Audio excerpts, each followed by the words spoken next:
Le Town Hall de janvier 2024 vient de se terminer, je t'enregistre la vidéo juste après.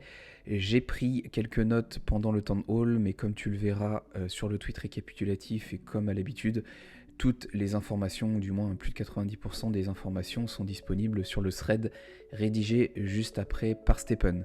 Comme tu l'as vu à la miniature, j'ai remis le logo de Stephen, j'avais mis le logo de FSL en petit clin d'œil en décembre dernier, car on n'avait pas beaucoup parlé de Stephen et on avait encore beaucoup parlé de Gaziro, ce qui a été reproché par la communauté depuis plusieurs mois maintenant.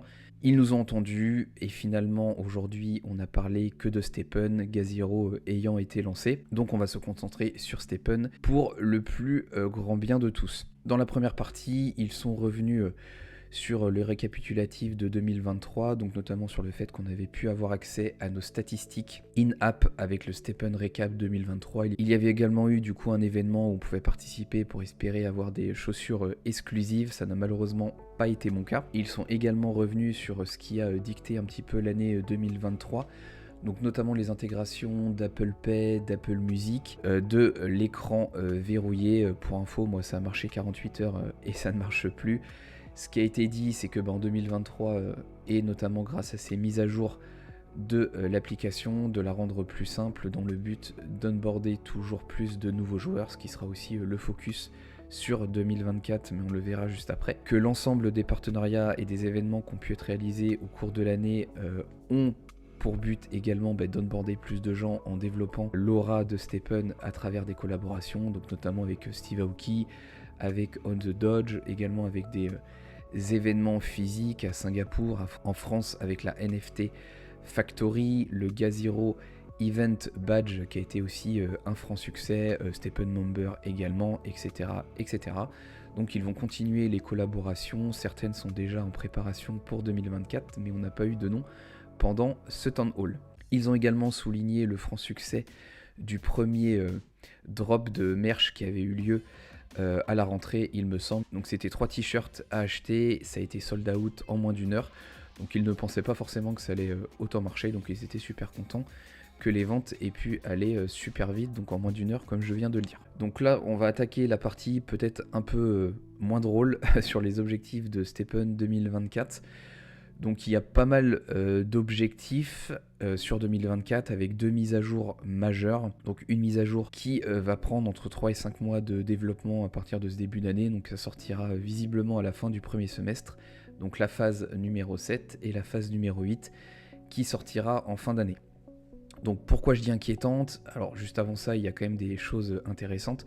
Donc notamment sur la mise à jour numéro 7, donc la phase 7, il y aura une amélioration de l'UI, l'UX, donc de l'utilisation de l'application pour qu'elle soit toujours plus ergonomique, toujours plus simple à utiliser pour encore une fois onboarder de nouveaux joueurs comme j'expliquais en introduction. Il va y avoir un nouveau plan pour les sneakers Rainbow, donc ça je sais pas trop à quoi on peut s'attendre.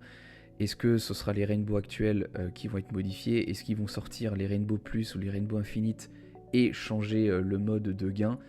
Je ne sais pas, ça peut être un peu à double tranchant, donc c'est pour ça que juste avant je disais que c'était un peu inquiétant, parce que si tu n'as pas de Rainbow comme moi, et malheureusement les gains à la sortie des Rainbow Plus et Infinite risquent de baisser, donc c'est ça qui n'est pas forcément très rassurant. Le point positif, c'est que les gemmes de résilience vont avoir une nouvelle utilité, ce ne sera pas par rapport au mode marathon, on n'en sait pas plus, donc ça c'est plutôt une bonne nouvelle.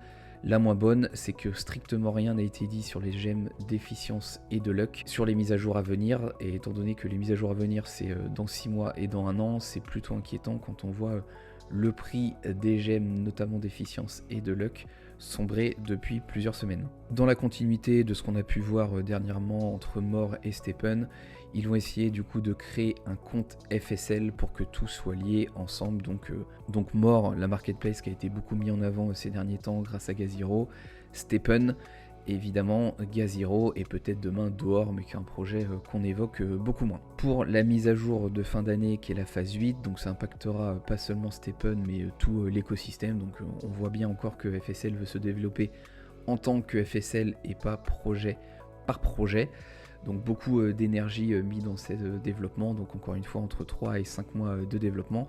Et le mode marathon ne verra pas le jour, mais ce sera quelque chose de nouveau. Donc Désolé à ceux qui ont préparé leur basket pour le mode marathon, mais en espérant déjà qu'on puisse se séparer de nos gemmes cet été avec un petit peu de gain, mais même si c'est le cas de toute façon, pour moi ce sera un peu une balance à somme nulle, parce que même si on arrive à vendre nos gemmes de résilience, en fait on va pas réussir à vendre celles de luck ou d'efficience, donc pour moi dans la rentabilité globale de Stephen sur le mois pour les utilisateurs, ça ne changera je pense strictement rien.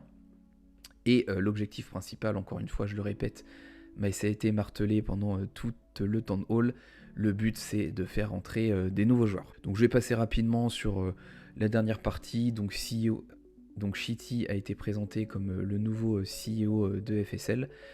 On est revenu un petit peu sur son parcours et elle indiquait ce qu'elle va du coup réaliser avec cette nouvelle position. Et ensuite il y a eu des questions de la communauté qui étaient moins pertinentes que le mois dernier, donc je vais pas forcément revenir dessus dans cette vidéo récapitulative que je veux te sortir au plus vite. Donc le bilan, comme je te l'ai dit, il est plutôt intéressant dans le sens où on est revenu sur Stephen, il y aura un gros focus sur Stephen, il y aura des mises à jour qui vont être réalisées, des mises à jour importantes, donc ça c'est super intéressant.